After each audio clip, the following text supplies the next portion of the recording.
Hey guys, C.O. Cannon here from Fiction Atlas Press, bringing you another Indie Connection. Today I'm going to be telling you about some indie books that you might enjoy if you're a fan of The Little Mermaid by Hans Christian Andersen.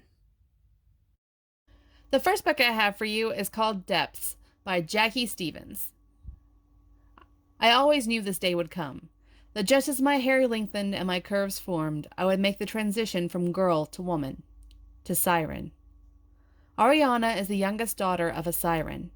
To become a siren herself, she must kill a man and sacrifice his heart to the god of the deep.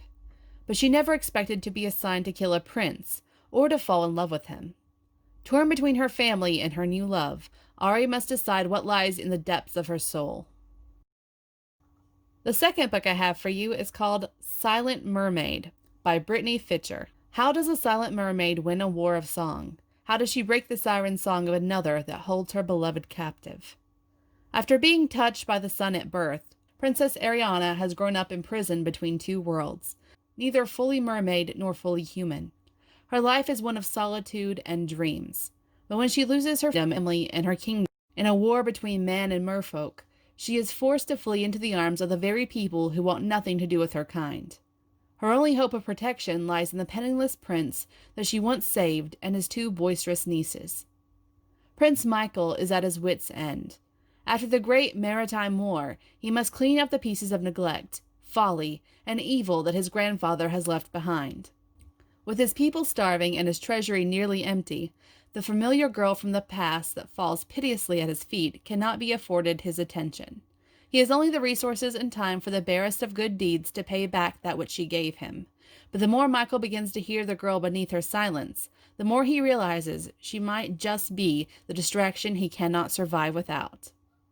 All the while, a darkness is beginning to poison the ocean, and an evil foreseen by neither Ariana nor Michael threatens the very existence of both peoples.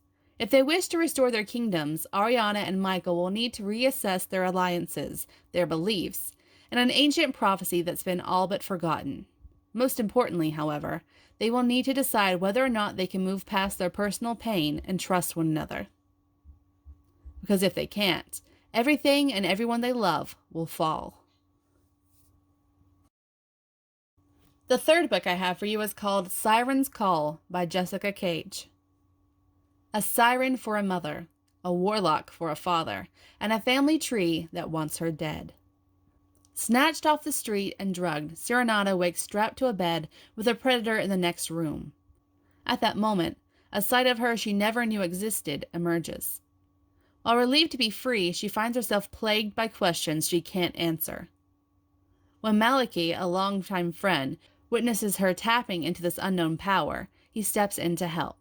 Soon she realizes he knows far more about her heritage than he lets on. After diving into secrets of the past, mounting truths of fin and scales challenge everything Serenata thought she knew. Despite Maliki's warning to stay hidden, the call of her newfound heritage is a strong one. Can Serenata deny her welling urges, or will the ravenous darkness closing in consume her? And the last book I have for you is called Watermarked by Danielle Butler. Eyes like a storm. Surrounded by ocean, terrified of water, Cam's new life on a tiny island is her version of hell. But at 16, abandoned by her father, and with a mother struck by a devastating illness, Cam is forced to live with a reclusive grandmother she's never met. But it's nothing to cry about, not for the girl who never sheds a tear. Isolated off the coast of Maine, Cam is drawn to Macon, the boy from the other side of the island. But his mother, and most others in the tight-knit community, look upon her with suspicion. When she learns about her family's unsettling history, Cam is plunged into ancestral mystery and the magic of the sea. And what she discovers could be the key to changing everything. Okay, that's all for me this week. I'll see you next week on the Indie Connection. Bye!